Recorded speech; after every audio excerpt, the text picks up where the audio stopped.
আজকের এই ভিডিওটা তাদের জন্য যারা হার্ট ব্লক আছে অথবা হার্ট ডিজিজ আছে তাদের জন্য। আসলে হার্ট মানবদেহের ভাইটাল অর্গান। এই হার্ট আমাদের মানবদেহকে ডমিনেট করে। এই হার্টকে মারফতের ভাষায় কাল্ব বলা হয়। কাল্ব আমরা অনেকে বলি যে এটা জিকির করে। হ্যাঁ, এই হার্ট বা হৃদয় এটা নিয়ে অনেক যারা সঙ্গীত বিশেষজ্ঞ এরা গান রচনা করেছে। হ্যাঁ, তোমায় হৃদ মাজারে রাখবো, ছেড়ে দিব না। আবার এই হার্ট নিয়ে বিশাল সারা ওয়ার্ল্ডে লাভ সাইন, একটা ভালোবাসার চিহ্ন দিয়ে ভালোবাসার প্রতীক হিসেবে এই হার্টকে ইন্ডিকেট করা আছে হাজার হাজার বছর ধরে। এটা নিয়ে অনেক গবেষণা হয়েছে, কিন্তু চিকিৎসা বিজ্ঞানের কাছে এই হার্ট অত্যন্ত গুরুত্বপূর্ণ। এই হার্ট এমন একটা অর্গান, এখানে রোগ হলে চিকিৎসা দেওয়ার সময় থাকে না, হার্ট অ্যাটাক করে রুগী মারা যায়। সারা ওয়ার্ল্ডে একটা ঘাতক ব্যাধি হিসেবে উল্লেখ করা হয়েছে, সেটা হলো হার্ট অ্যাটাক। রুগী সুস্থ অবস্থায় মারা যাবে, হঠাৎ করে চিকিৎসা করার সুযোগ পাওয়া যাবে না। হ্যাঁ, ডিজে পার্টিতে নাচতেছে, নাচতে নাচতে মারা যাবে। হ্যাঁ, স্টেজে গান গাইতেছে, 1 সেকেন্ডের নাই ভরসা, ভঙ্গ হবে রং তামাশা।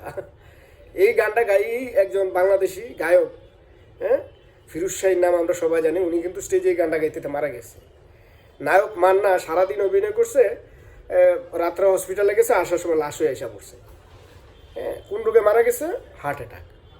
আসলে সুযোগ নেই। আপনারা ডেথ ইন সেকেন্ড গুগলে লিখে সার্চ দিবেন, দেখবেন মানুষ কি আসছে যেমন শ্বাসতেছে, মরে গেছে।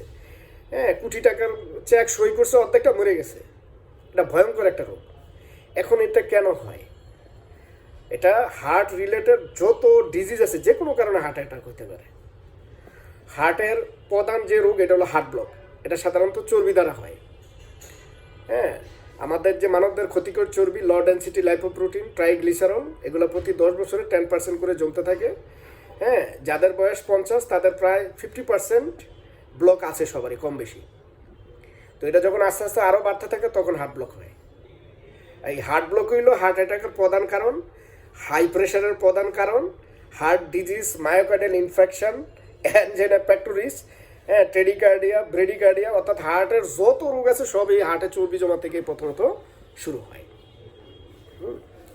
আবার যারা ছোট শিশু, যদি তারা কোনো প্রেগনেন্ট মা অপুষ্টিতে ভোগে, অনেক সময় শিশুদের হার্টে ছিদ্র নিয়ে জন্মায়, তখন এই ছিদ্রের কারণে বাচ্চার শ্বাসকষ্ট হয়, বাচ্চার নিউমোনিয়া হয়, রাত্রে রাত্রে জ্বর থাকে, হ্যাঁ, খিদার টাইমে খিদা লাগে না, এই বাচ্চাটা অল্প বয়সে মারা যায় হার্টে ছিদ্র থাকার কারণে। হ্যাঁ, তো আসলে হার্টের আরেকটা রোগ হলো হাই প্রেশার, হাইপার টেনশন।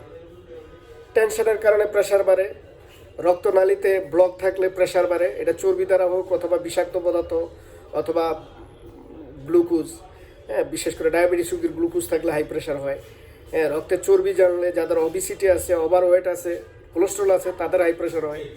হ্যাঁ, টেনশন করলে বা ঘুম না হইলে রক্ত সঞ্চালন বেড়ে যায়, তখন হাই প্রেশার হয়। তো এক একজনের এক এক কারণে হয়। তো যার যত রোগী আছে, হঠাৎ করে কমন কিছু ওষুধ দিলাম, প্রেশারের ওষুধ, লোসার্টান, পটাশিয়াম দিয়ে দিলাম, এতে তো তার রক্তের বিষাক্ত পদার্থ দূর হবে না। হ্যাঁ, আমার রাত্রে ঘুম আসতেছে না, টেনশন, 10 লাখ টাকা ঋণ, কেন তো আমার অ্যামলোডিপিন খাইলে আমার প্রেশার কমবে না। এখানে কাউন্সিলিং করতে হবে। হ্যাঁ, যারা হাই প্রেশার রোগী 120 দিন তাদের ফাস্টিং করতে হবে, উপবাস, নিরামিষ খাবার খাবে 120 দিন, তেল ঝাল ভাজা পোড়া চর্বি খাবে না, 120 দিন গরম পানি খাবে। যারা ফ্রিজিং ওয়াটার খাবে বা ফ্রিজে রাখা ফলমূল, শাকসবজি, ফ্রিজের তৈরি খাবার, দধি টদি খাইলেও অনেক সময় হার্টের রক্তনালী কনজাস্টেড হয়ে যায়। এই জন্য রুগীদের খুব নিয়মের মধ্যে রাখতে হবে, অ্যাক্টিভ মেডিসিন, সাপোর্টিং মেডিসিন এবং লাইফস্টাইল ম্যানেজমেন্ট। হ্যাঁ, কাউন্সিলিং করতে হবে রুগীকে, তাইলে রুগী আস্তে আস্তে সুস্থ হবে। আর যেহেতু অনলাইনে তো আমি অ্যাডভাইস করে প্রেসক্রিপশন করা সম্ভব না, কারণ প্রেসক্রিপশন আসতে হলে রুগী আসতে হবে, তার বডি 100 জনের বডি মেকানিজম 100 রকম, সুতরাং দেখে তার জন্য একটা প্যাটার্ন তৈরি করতে হবে। তো আপনারা যারা হার্ট ব্লকে ভুগছেন, যেন বাইপাস করতে না হয়, রিং পরাইতে না হয়। হ্যাঁ, ওষুধ, শুধু ন্যাচারাল ওষুধ দিয়ে তাদেরকে রিমুভ করা সম্ভব। আর রিং পরানো তো এটা কোনো চিকিৎসা না। একটা রিংয়ের দাম 10 টাকা, এটা নেয় 3 লাখ টাকা। এটা জাস্ট একটা ধাতব পাত, স্বর্ণ দিয়ে বানালে তো এটার দাম 1000 টাকা হয় না। আর বাইপাস করলে কি হয়, অপারেশনের টেবিলে রুগী 50% মারা যায়, নিজের ডেথ সার্টিফিকেট নিজে দিতে হয়। হ্যাঁ, 3 মাস 6 মাসের মধ্যে রুগী আস্তে আস্তে মারা যায়। আর খুব নিয়মের মধ্যে রেখে 10-15টা ওষুধ খেয়ে আজীবন বেঁচে থাকা এটাও অনেকের দ্বারা সম্ভব হয় না। আর বাইপাস করলেও ওই বাইপাসের জায়গায় আবার ব্লক হয়, এগুলো তো অস্থায়ী চিকিৎসা, ইমার্জেন্সি চিকিৎসা। তো স্থায়ীভাবে চিকিৎসার জন্য তাদের আয়ুর্বেদিক চিকিৎসা সঠিকভাবে গাইডলাইন মেনে চললে আশা করি বাইপাসও লাগবে না, রিং পরানো লাগবে না, সুস্থ হয়ে যাবে রোগী। ধন্যবাদ সবাইকে, থ্যাংক ইউ।